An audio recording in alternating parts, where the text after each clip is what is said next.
You don't mind if we start 5 minutes early?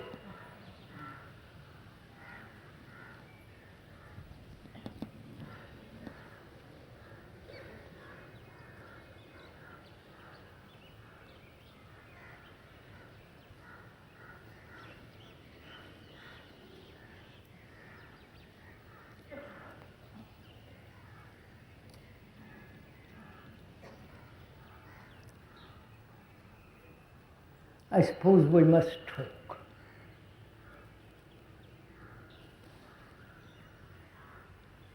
Will you kindly participate in what he's talking about?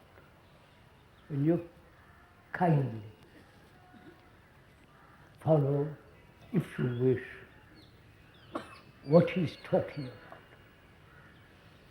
Not only follow, but together share.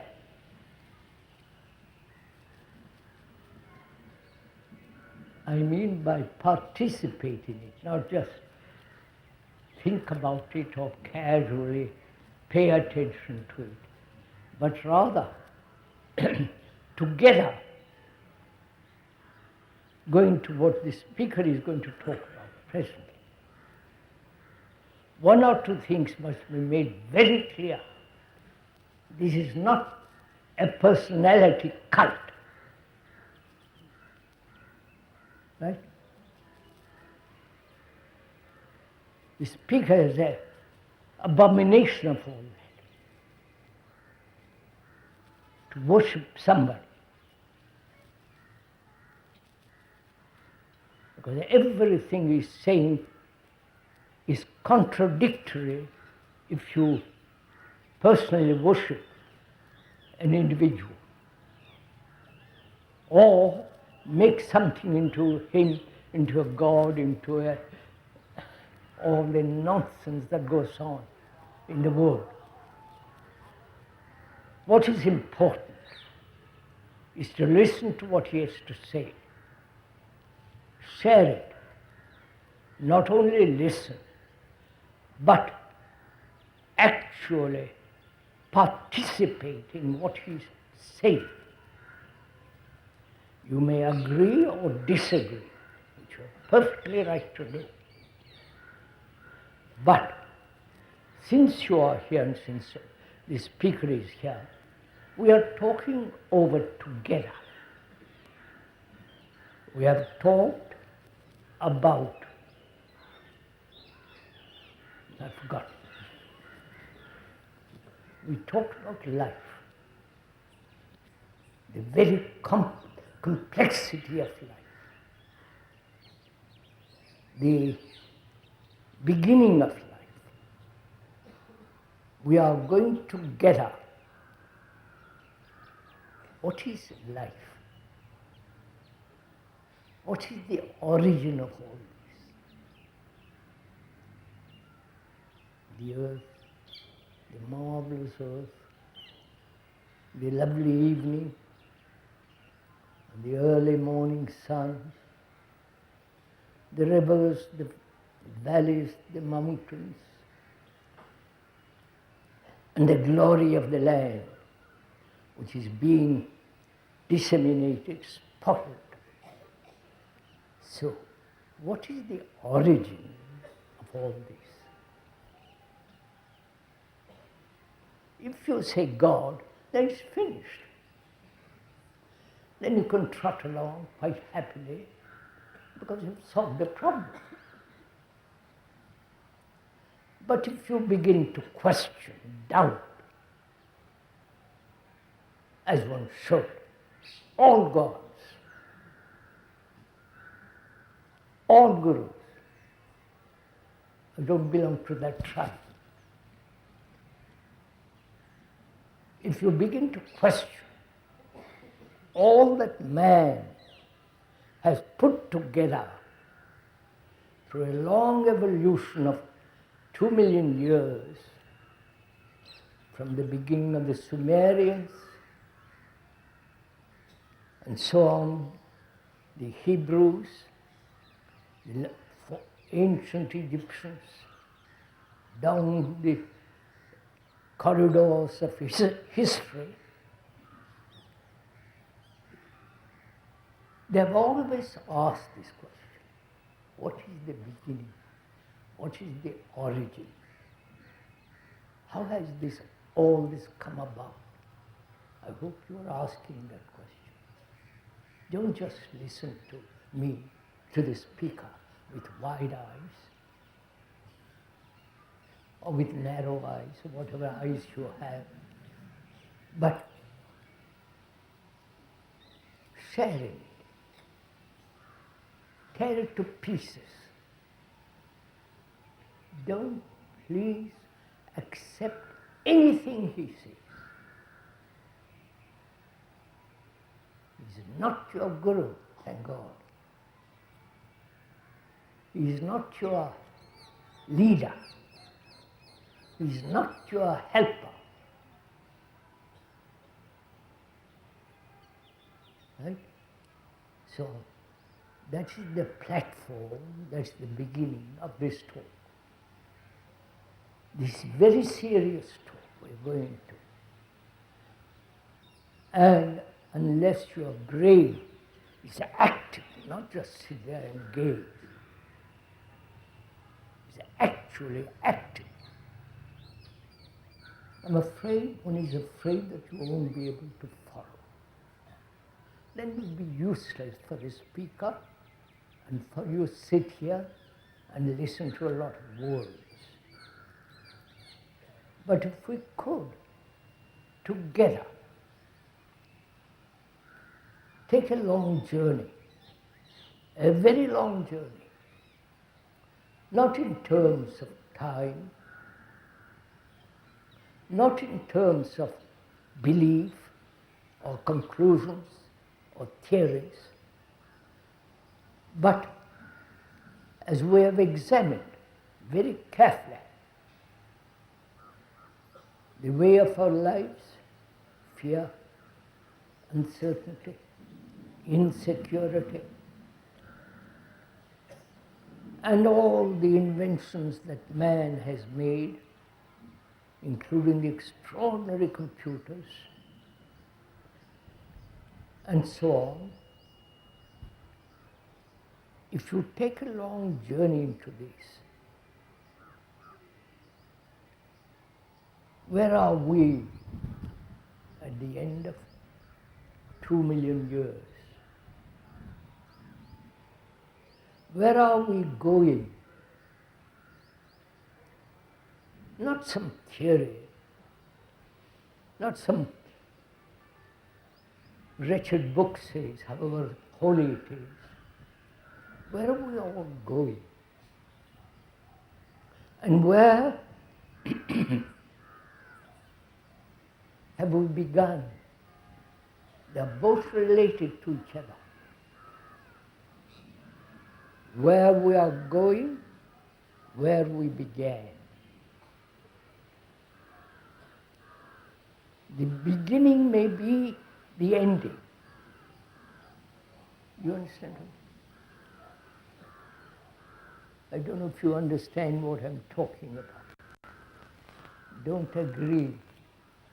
Find out. There may be no beginning and no end. And we're going to investigate into that together. Is that all right? Do you approve of all that? Doesn't matter if you approve or not. I'm going.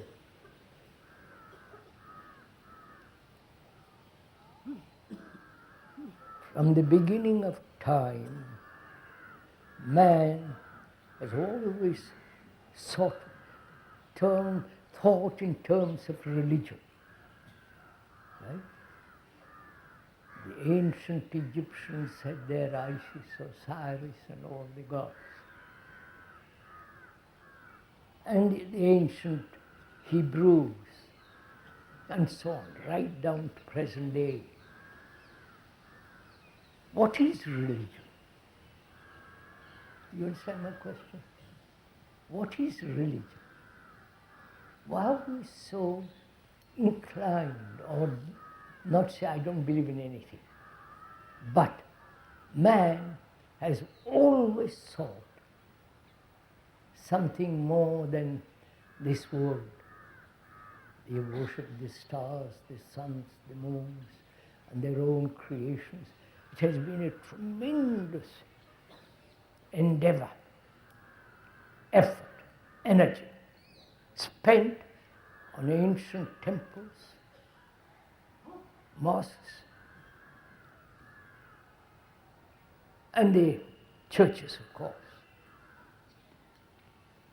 They have spent tremendous energy on this. Some of them most extraordinarily beautiful. Others are hideous. You go around the corner, you can find them. And we are asking, what is the spirit of man that sought something beyond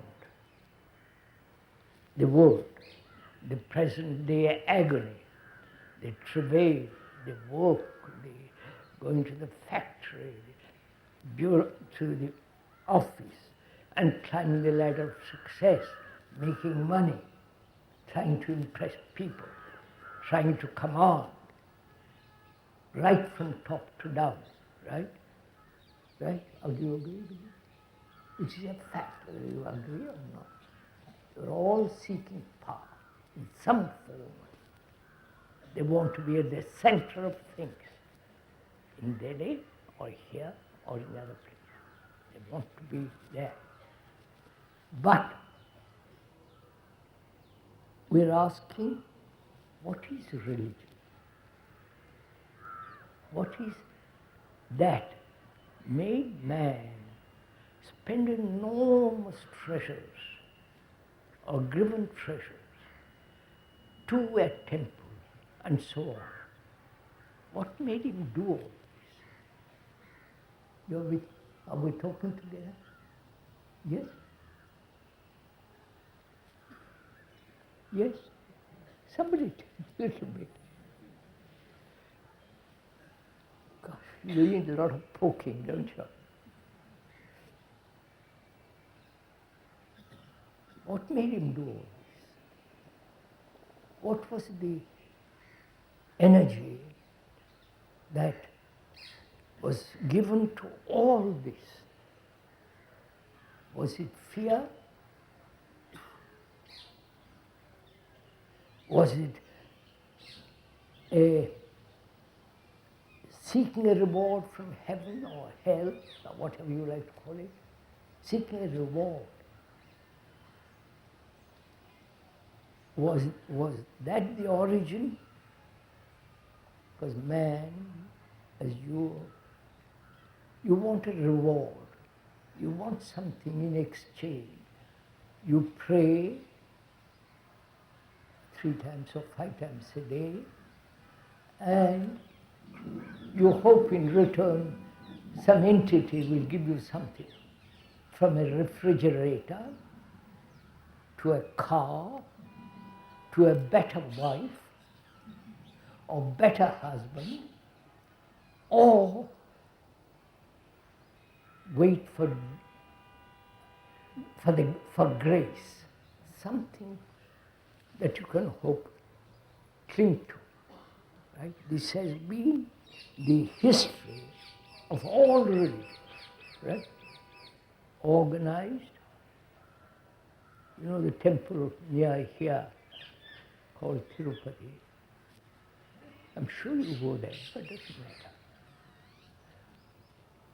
They make I believe $1 million every third day. Right? Right? No? So God and money are always together. Now, that's how the Catholic Church was built.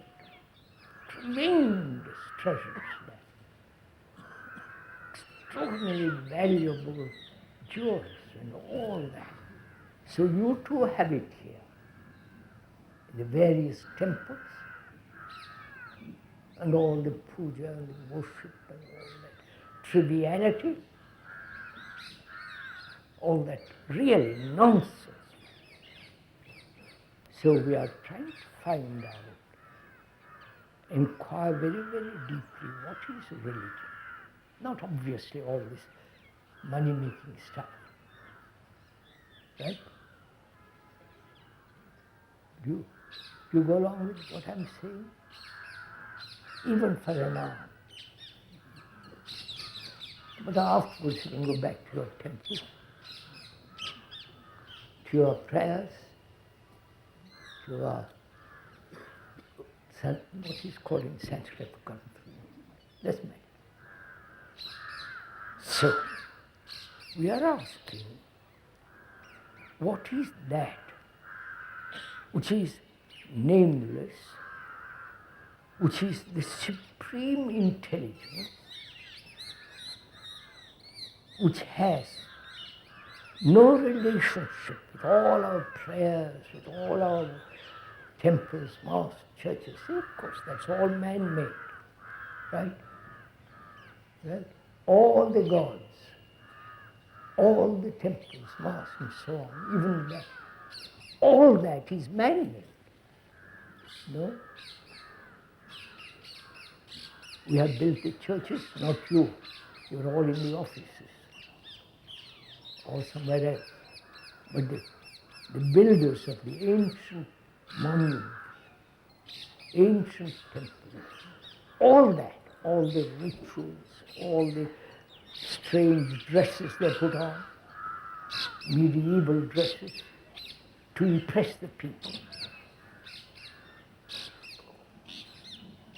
But if you brush all that aside, any intelligent man must brush all that aside. The prayers, the worship, the puja, giving garlands to some idol, right? And the priest muttering some Sanskrit words, probably which he doesn't himself understand. And probably it's his tradition. And thereby he earns a lot of money. And so, if you can put all that aside, not become cynical, not become merely skeptical, but really inquiring brain. Right? Inquiring brain.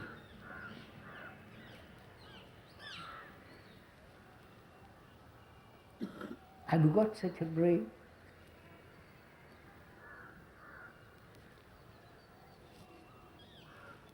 Inquiring brain, a brain that's active. A brain that inquires into everything, not only outside, which is scientists are doing in their way, the world, the outside world. But have you got a brain that is inquiring into its own thoughts, into its own consciousness, into its own pain, suffering, all the rest of it? Have we got such a brain? Here we must separate the brain from the mind. Don't mind?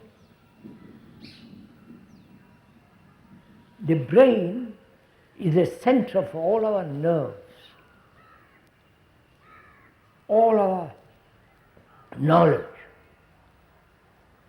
all our theories, opinions, prejudices, college, universities, all that knowledge is gathered in the skull. Right? It's not, it's there. All the thoughts, all the fears, all and so on. Is the brain different from the mind?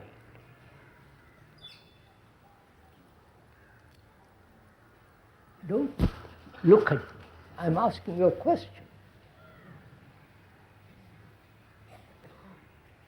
If you seriously pay attention to what the speaker asked, is there a difference between the brain, your brain, what is inside the skull, and all the knowledge you have gathered, not only of you, but your forefathers and so on, for 2 million years. It's all encased in that. So that brain will always be limited, right? Don't agree, sir. This is much too serious.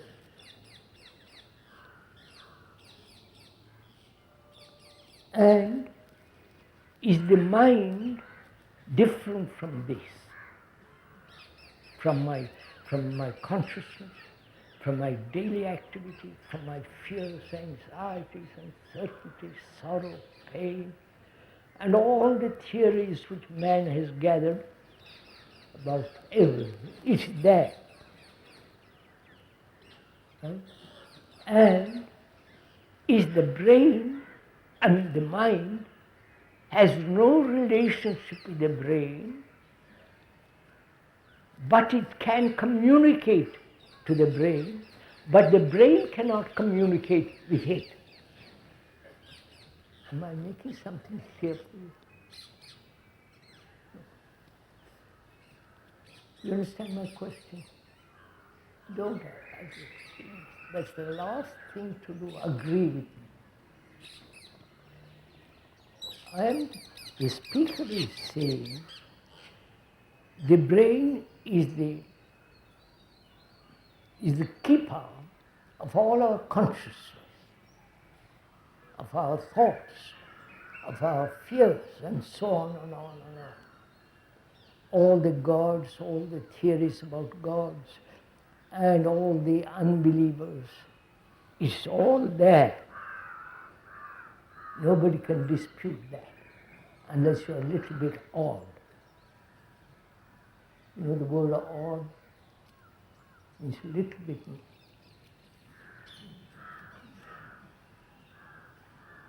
It's all there.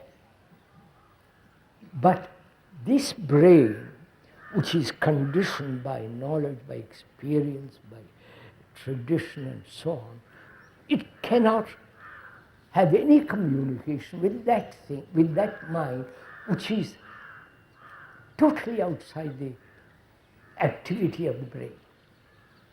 Now, I don't know if you'll accept this. Don't bother. Just think about it. Look at it.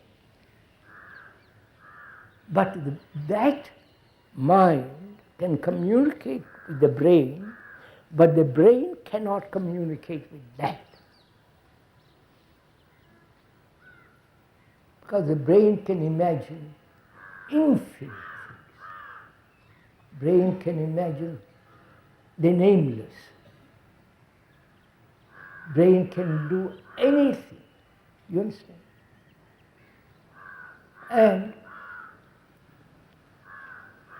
that's too immense because it doesn't belong to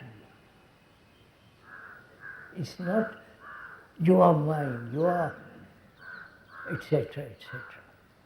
So, we are going to investigate together. Please bear in mind always together.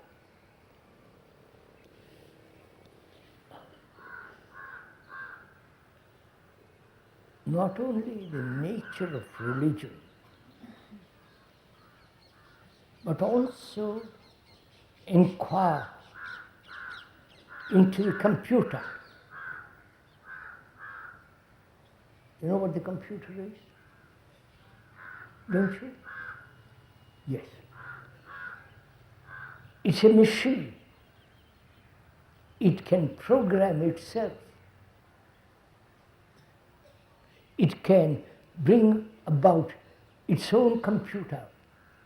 The father computer has its own son computer who is better than the father. You understand all this?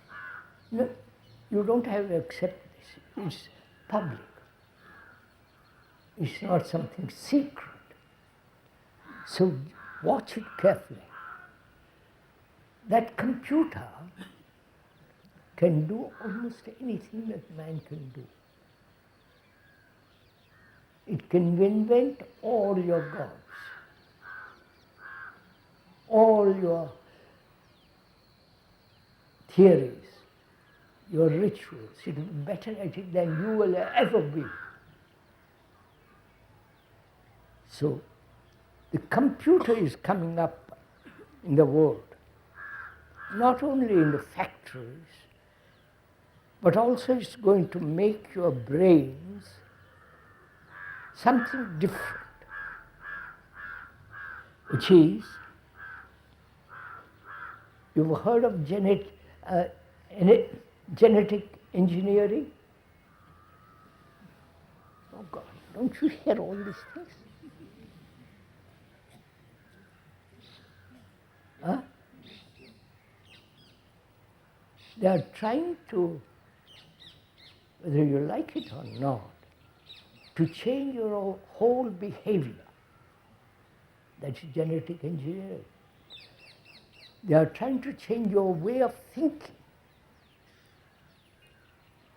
You understand what I mean? Oh, don't stare at me, sir. He's not.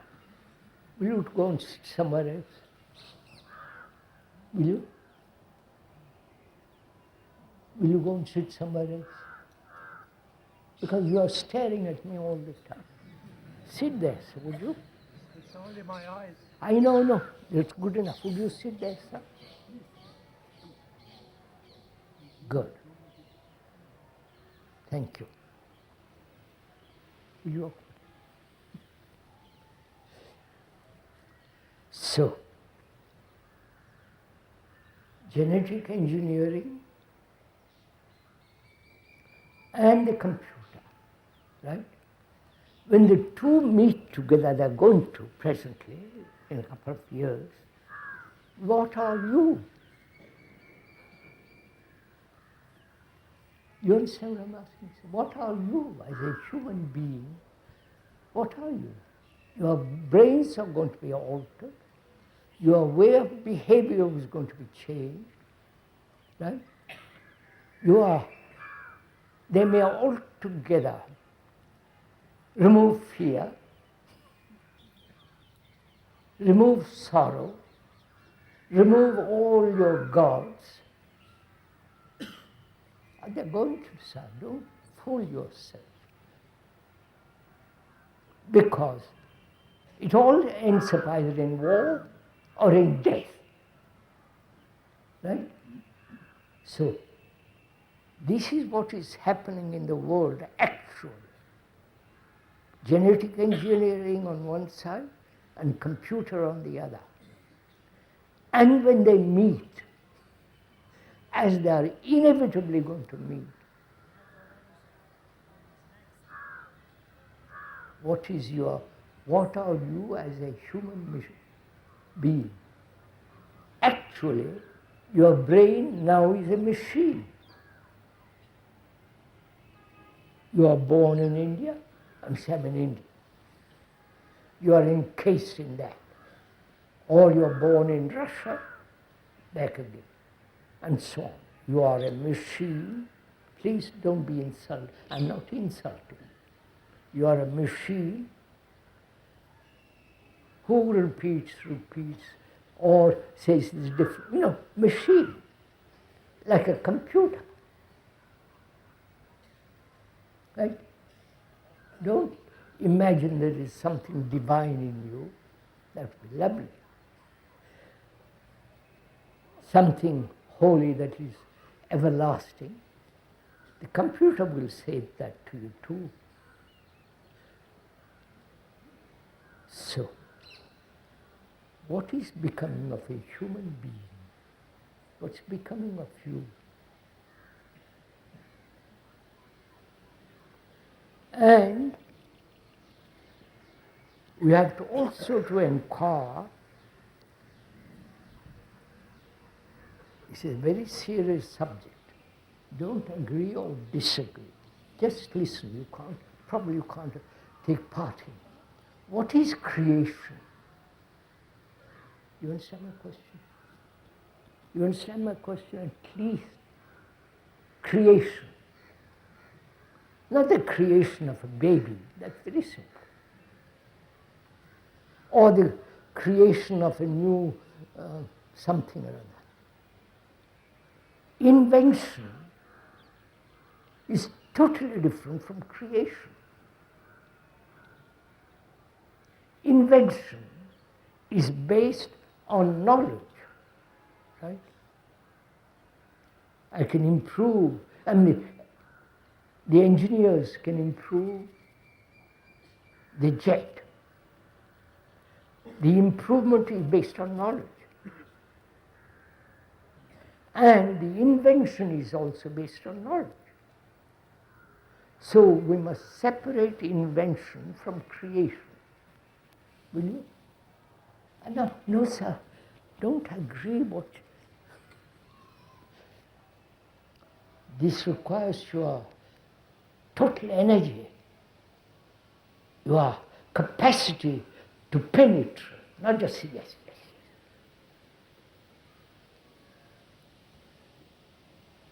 The difference between creation and invention. You understand the difference? Invention is essentially based on knowledge. Right? I improve the clock, I have a new gadget, because the old gadgets I've used, I've found something new, and I invent something else. So all invention is based on knowledge, right? On experience. Inventions are inevitably limited because they're based on knowledge. Oh, God's sake, somebody wake up.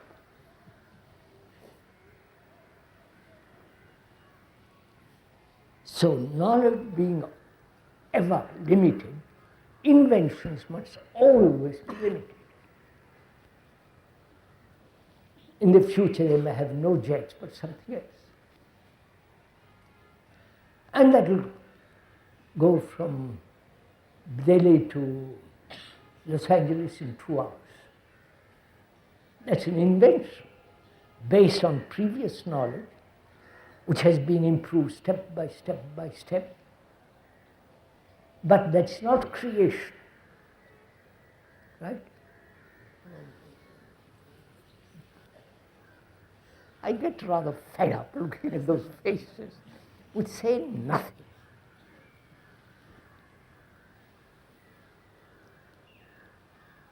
So what is creation? So what is life? You see, life in the tree, life in the little grass, life in the scientist, the life, not what they invent, what they do, but the beginning of life. I don't know if you understand. Life, the thing that lives. You may kill it, but it's still there in the other thing. So we're asking, don't agree or disagree, don't nod your head, but see, we are inquiring into what is the origin of life. C'est d'accord? Vous êtes comme moi? I'm sorry. So, we're going to inquire into the absolute something that's really marvelous. Not a reward. You can't take it home and say, I'll use it.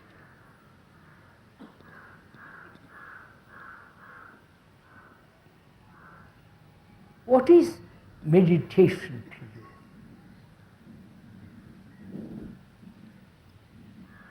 Would you kindly tell me? What is meditation to you? You meditate, some of you, don't you? No? Oh God, what? Some of you do, don't you? What is meditation?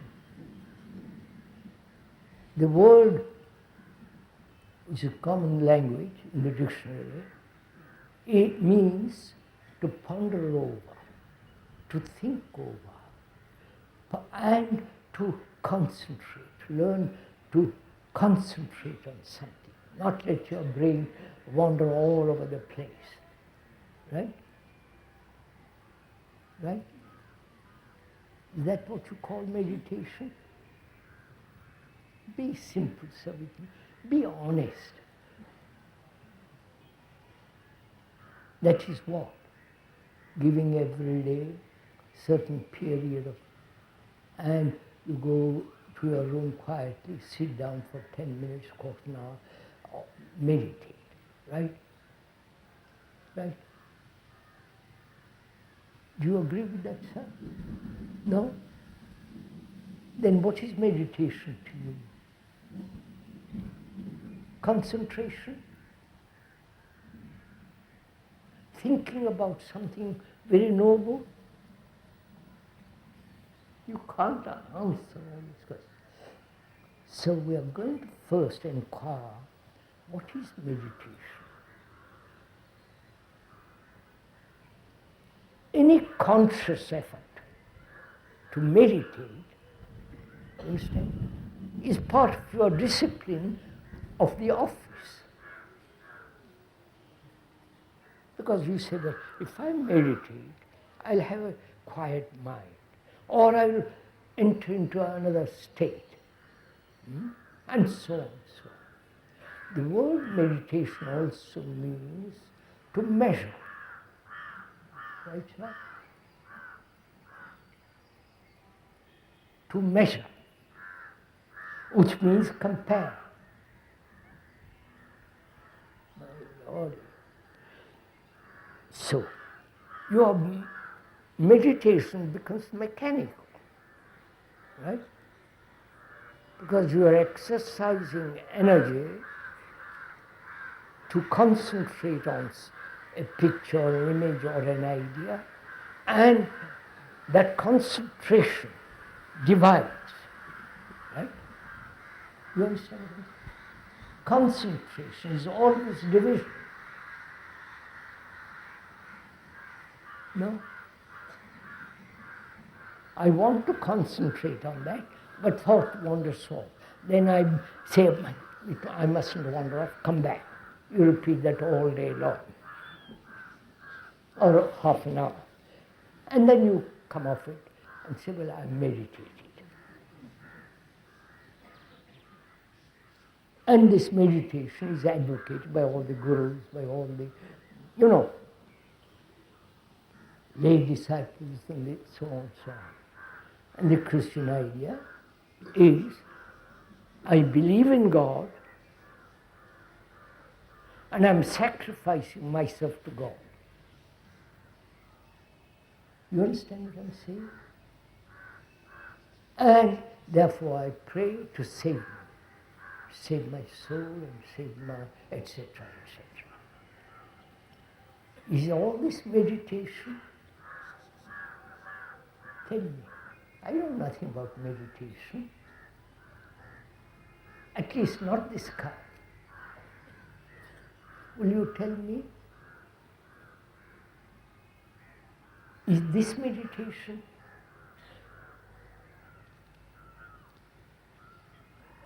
Huh? Tell me myself, don't be frightened. I'm not your guru or your boss or your... Tell me if this is meditation.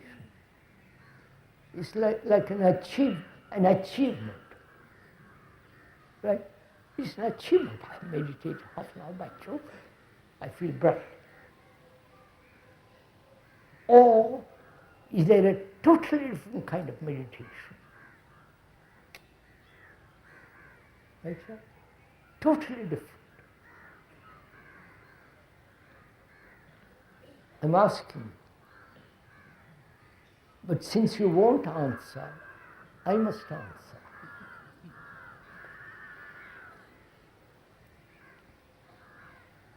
In the word meditation, which is measurement, as I've said, which is comparison of achievement, that's not meditation.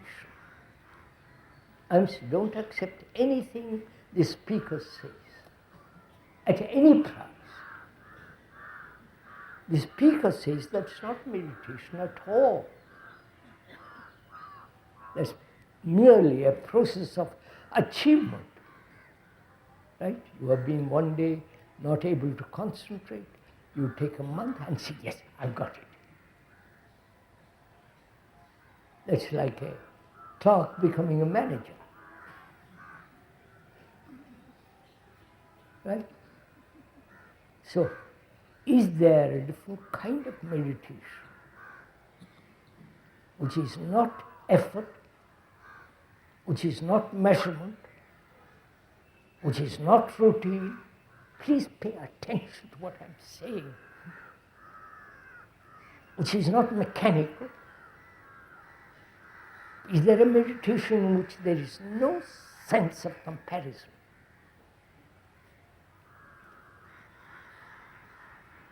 Or there is no reward and punishment? You understand what I mean?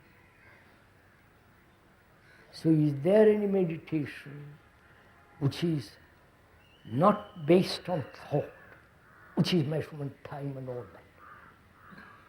You understand my question? No. How can one explain a meditation that has no measurement, that has no achievement, that doesn't say I'll be that. I am this, but I'll become that. That being God or super angel. So, that requires, if I may point out, not for you to accept or deny, just pointing out. Is there a meditation which has nothing to do with will, with our energy that says I must meditate, which has nothing to do with effort at all?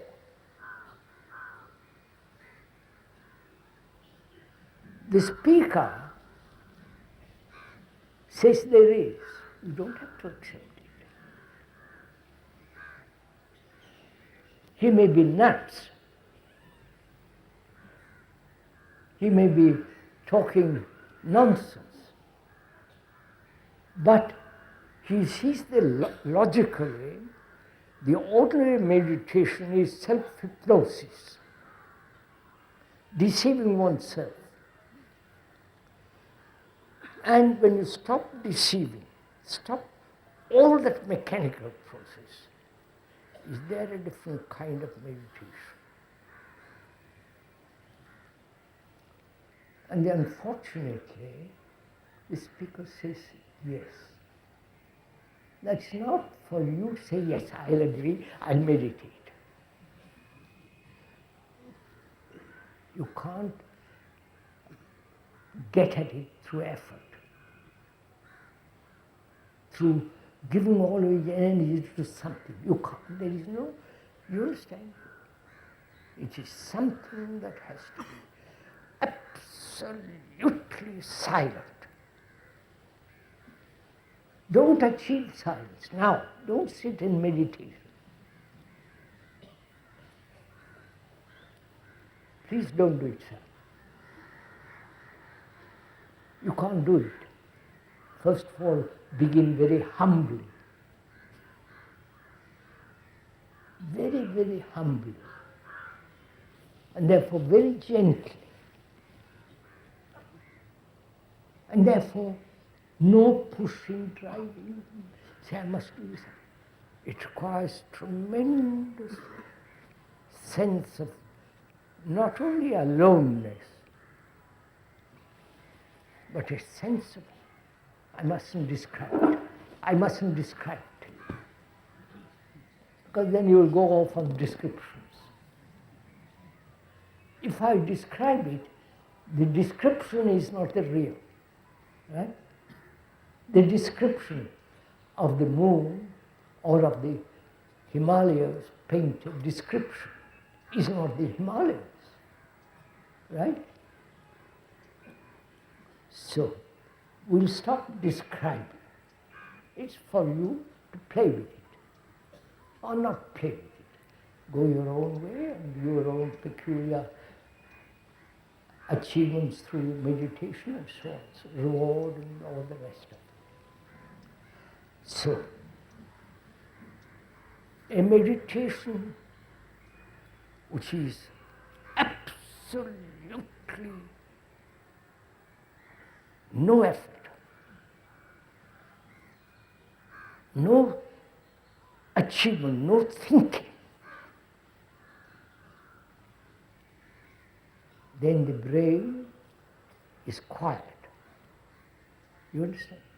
Not made quiet by will, by intention, by conclusion, and all that nonsense. It is quiet. And being quiet, it has infinite space.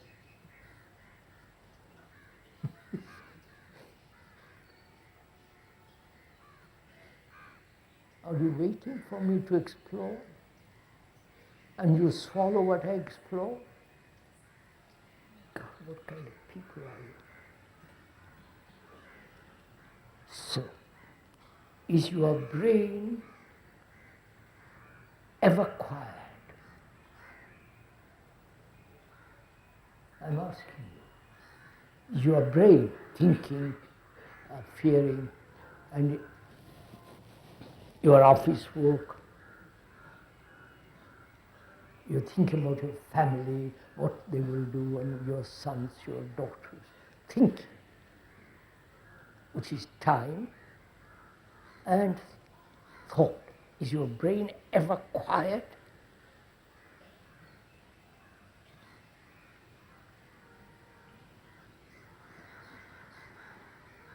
Would you kindly tell me? Or you, what's that? What? Don't be nervous, sir. Say what you want to say, and if you can't say it, forget it. Is your brain ever quiet? Not made quiet by drugs and by all kinds of inducement, whiskey or various forms of drugging yourself. You drug yourself when you believe. You drug yourself, say, yes, this is perfectly right. The Buddha said that, therefore it must be right. You are drugging yourself all the time, therefore you have no energy of that kind that demands into the penetration of something immense.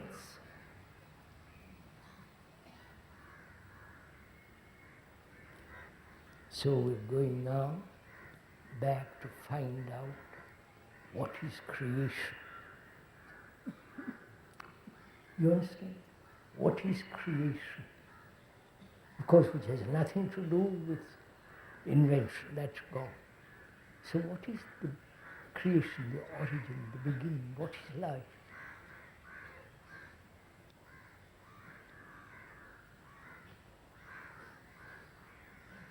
Tell me, says, what you think of it. Tell me. What is life? Not going to the office and all the rest of it, sex and children, or no children but sex and so on and so on. What is life? What gives life to that blade of grass in the cement? You understand?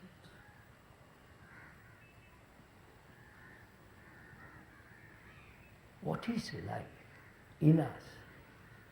Not all the things that we go through, power, position, prestige, fame, or no fame, but shame.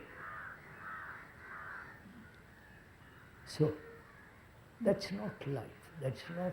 That's part of our mishandling of life. But what is life? You understand my question? You understand, sir?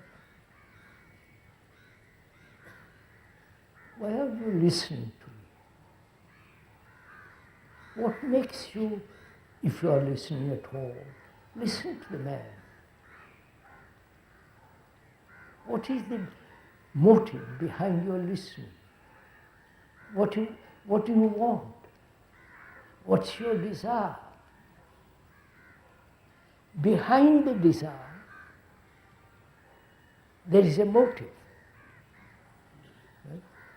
So what is desire? First, carefully, let's quickly examine it. Desire is part of sensation, isn't it? I see this beautiful clock or ugly clock. It's a sensation. The seeing brings about a sensation. Right? This is normal, so don't. From that sensation, thought comes and makes an image of it. That is, I see this clock, rather nice, I would like to have it. The sensation of seeing, then thought coming and making the image of that sensation, at that moment, desire is born. It's very simple, right?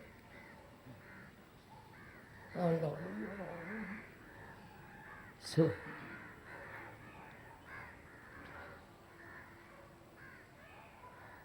is there a brain, your brain, which is not muddled up, muddied by environment, by tradition, by society and all the rest of it? So, what is the origin of life? Are waiting me to answer it? Huh? You are waiting for the speaker to answer that question? Are you? Would you kindly tell me yes or no? I'll wait.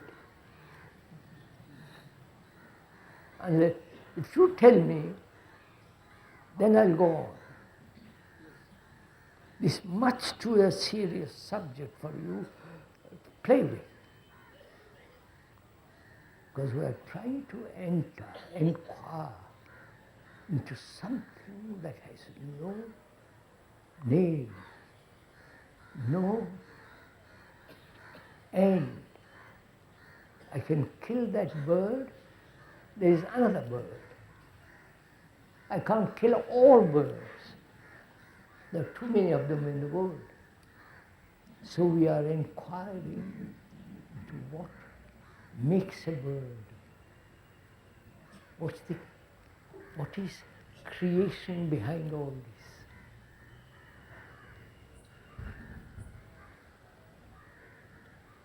Right? Are you waiting for me to describe it, go into it? Huh? Yes, sir? You want me to go into it? Why? What? To understand. What do you understand?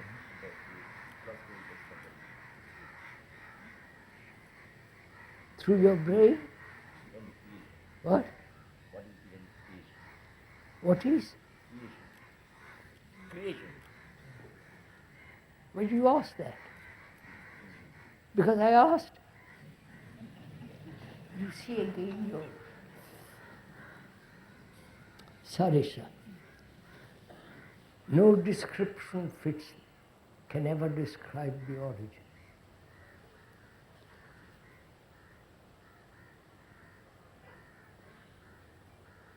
The origin is nameless. The origin is absolutely quiet. It's not whirring about, making noise. Creation is something that's most holy. That's the most sacred thing in life. And if you have made a mess of your life, change it. Change it today, not tomorrow. If you are uncertain, find out why and be certain. If you are thinking it's not straight, think straightly, logically. Unless all that is prepared, all that is settled, you can't enter into this world, into the world of creation.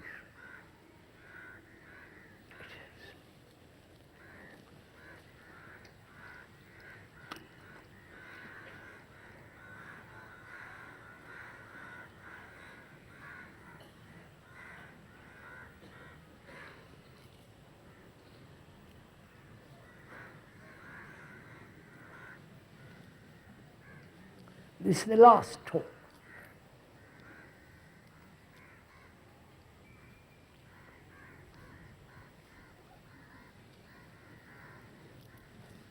We won't sit together quietly for a while.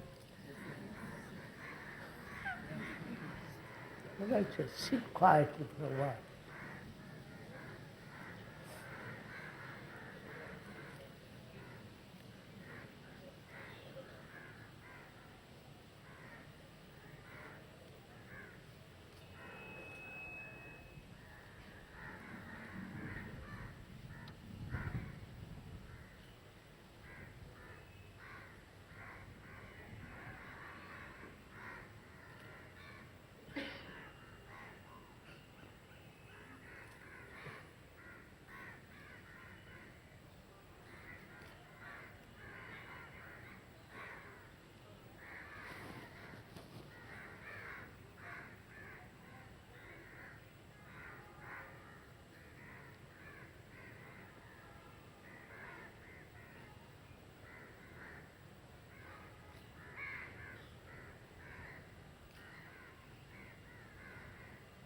May we get up and go now?